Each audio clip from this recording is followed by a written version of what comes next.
Hello, this is Liz. Welcome to my little urban homestead. As you know, I've got loads of runner beans. I picked some, frozen. Picked some more a week later, dehydrated them. Picked some more, frozen. Picked a shed load more and canned them. And now I've got about the same, if not more, than last time. I didn't show me canning them last time because I've never done it before and I don't know what they actually taste like.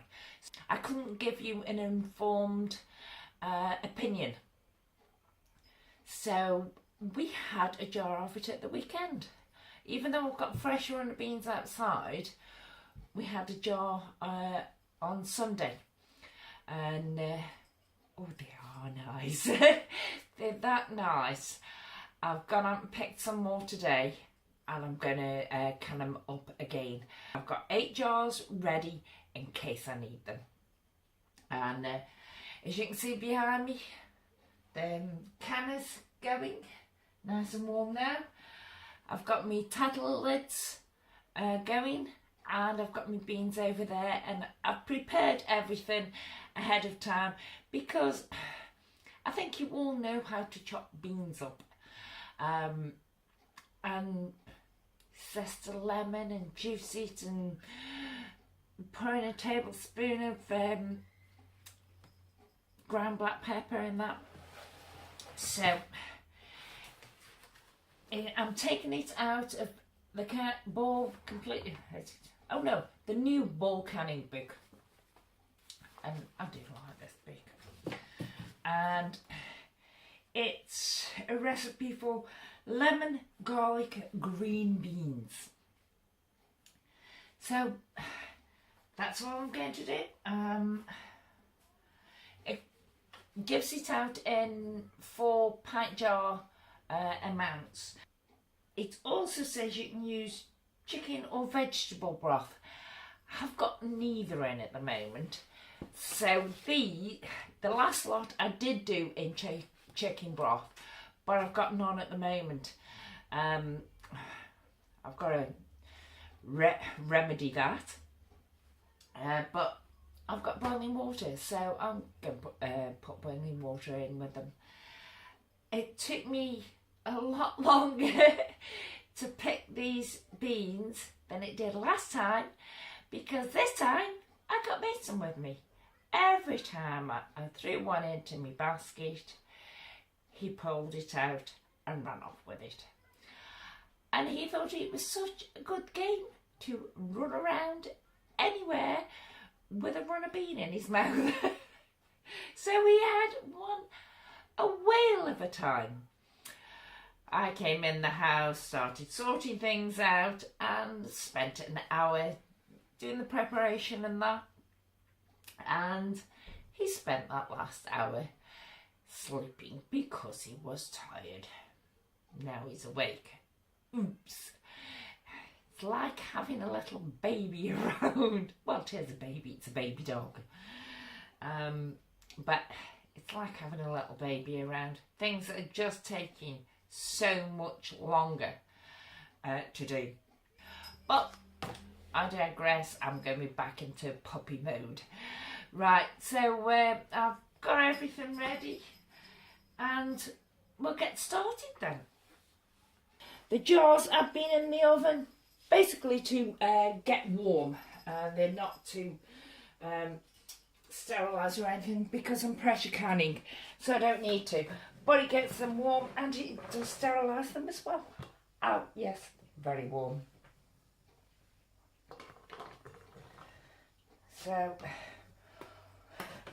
as I say, everything's there. Let's move you a bit closer. That's better. Right, I filled it half full. And the recipe says in the book, it's for 4 pint jars and you need 2 teaspoons of salt. So I'm putting half teaspoon in each pint jar because I am doubling what it says in there. and your garlic, crushed garlic, black pepper, lemon juice is all in here. So I'll put a tablespoon of that in, because it also calls for 4 tablespoons of lemon juice. So I have done 8, because as I say, I'm doubling it.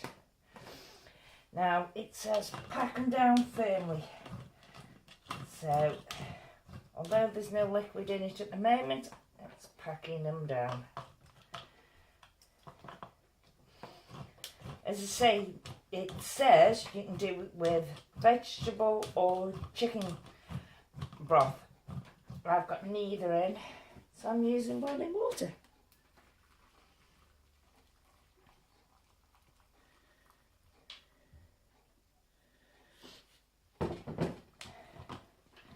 Just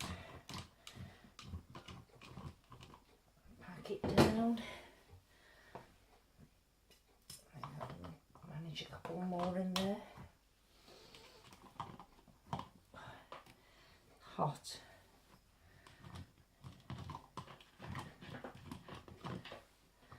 And that's getting on my nerves. So pack it down well, and this debubbles at the same time. And that's the right amount of headspace. Top up with water, or if you're using stock, top up with stock. And then vinegar water.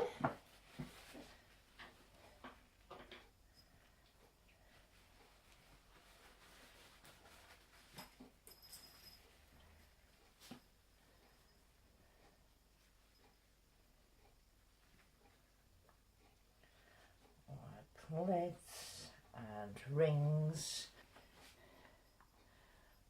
Tatler lid goes on. One of the rings.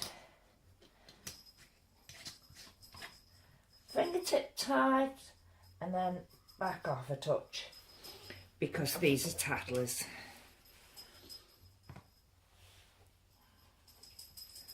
And into the counter it goes. There they are. I've got 6 pint jars out of the runner beans, the bowl full of runner beans. So together, well, I did 5 the other day, but we ate 1, so that's 4. So that'll make 10 jars of runner beans, which should see us through the winter. So what I'm going to do now with the runner beans is I'm going to leave them and let them go to seed. And then I've got seeds for next year. I am now going to put the lid on and let it boil until a steady stream of steam has come out of the vent. And I'll get back to you then. Right, there it is, producing a steady stream of steam out of the vent. So we're going to time that now for 10 minutes. After that, I will be putting the weight on, and because this is a dial gauge pressure canner, I'll bring it up to 11 pounds of pressure and keep it at that for 20 minutes. The timer's just gone off. It's had 20 minutes at 11 pound of pressure. So now I've turned the heat off under it, and we don't touch the weight, the gauge, cool it down, put cold water on it. We don't do anything with it at all. We let it slowly come down to normal pressure of its own accord. We don't touch it at all. So that takes as long as it takes. As you can see, the gauge is now 0. The locking mechanism at the back has dropped completely. So I'll remove the weight. No steam, I'll open the canner up, but you must always open it away from yourself because it's very hot and will burn. Open it up, let steam out, and then just leave the lid on it for about 5 minutes. Right, so just over 5 minutes standing like this. So again, we'll take the lid off and hold it away from you because there's still steam coming out. And take the lid off. Now, as these are tattle lids, we've got to tighten them down as soon as they come out. So let's move you around. Hopefully you can see there. Excuse me walking in front of it, but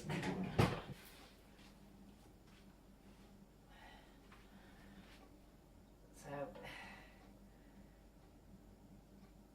there you are. My runner beans.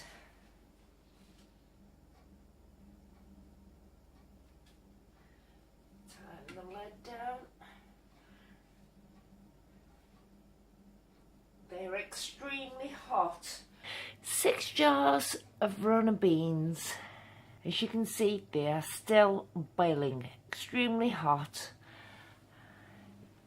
So I'll leave them there till tomorrow, when I'll take the rings off, check my seals, wash the jars, label them, and then put them on the shelves to join the other 4. And as I say, that will see us through the winter, and the dehydrated ones will go in stews and casseroles, and the frozen ones I'll put in stir fries. And it's cost me more or less nothing. Just a packet of seeds, and I've still got half of them left. And I think I got the pack of seeds from DT Brown at the Edible Garden Show, and they were £1. So for 50p, I'm going to have green beans.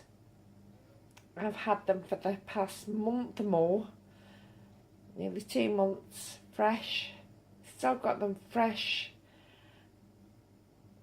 I'm still going to be eating runner beans when my broad beans come in, and probably when next year's runner beans come in. All for 50p. That's what I call good value for money. Thank you. Bye.